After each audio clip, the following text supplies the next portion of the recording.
Salutations à tous et à toutes, bienvenue sur 5/3, les 5 minutes de méditation matinale. Je suis FW et voici ma méditation de ce matin.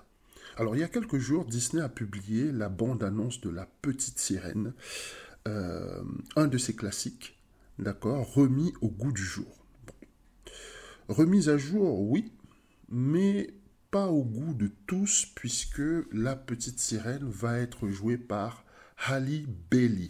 Donc, à ne pas confondre avec Halle Berry, qui est une autre actrice noire. Et tout ça pour te dire qu'en fait, La Petite Sirène sera jouée donc par une actrice africaine-américaine, donc noire.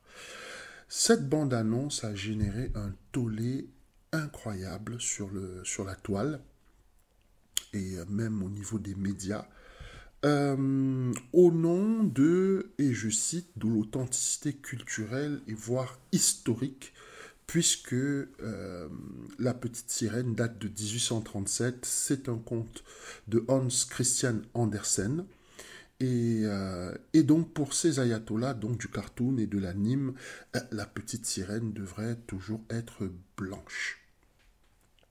Donc vous voyez ici un peu le clivage qu'il y a.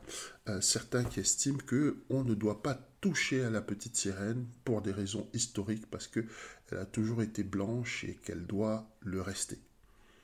Alors, donc ça c'est la raison avancée, l'authenticité culturelle et voire même historique. Mais, premier point, La Petite Sirène n'a pas toujours été blanche, puisque entre 92 et 94, la série TV animée nous fait déjà voir une sirène répondant au nom de Gabriella, qui n'est pas exactement blonde aux yeux bleus ou plutôt rousse, mais qui est bien noire. Donc déjà, leur argument d'authenticité culturelle et historique ne tient pas. Le fait est que La Petite Sirène, en fait, c'est un personnage imaginaire, nous sommes d'accord. Et en tant que personnage imaginaire, ne peut pas avoir de couleur, ne peut pas avoir de race. Pour être franc, La Petite Sirène n'appartient même pas à l'espèce humaine. Pour te dire, c'est à quel point nous sommes totalement dévoyés et nous avons tellement reculé en tant que société que maintenant nous nous battons pour que des personnages imaginaires, d'un, qui n'appartiennent même pas à l'espèce humaine de deux, puissent avoir la couleur que nous souhaitons. C'est un peu comme si, vous voyez, on entamait un débat sur la couleur des Martiens pour savoir s'ils sont verts ou s'ils sont rouges. Cette situation m'amène à une conclusion dans ma méditation, qui est que le racisme, en fait, c'est pas toujours ce qu'on croit.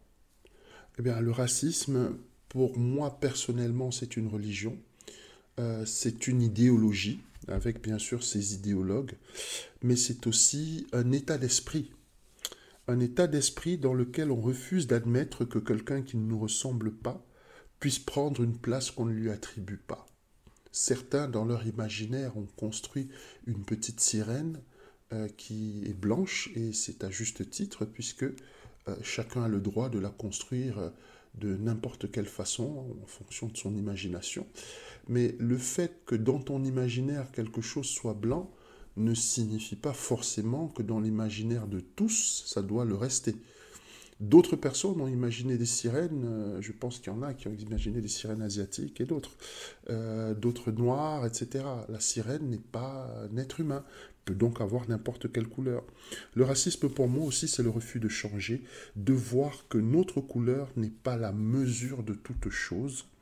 C'est vouloir que le monde ne change pas et que les choses ne bougent pas, tout en se plaignant des temps qui sont de plus en plus difficiles et des gens qui sont de plus en plus méchants.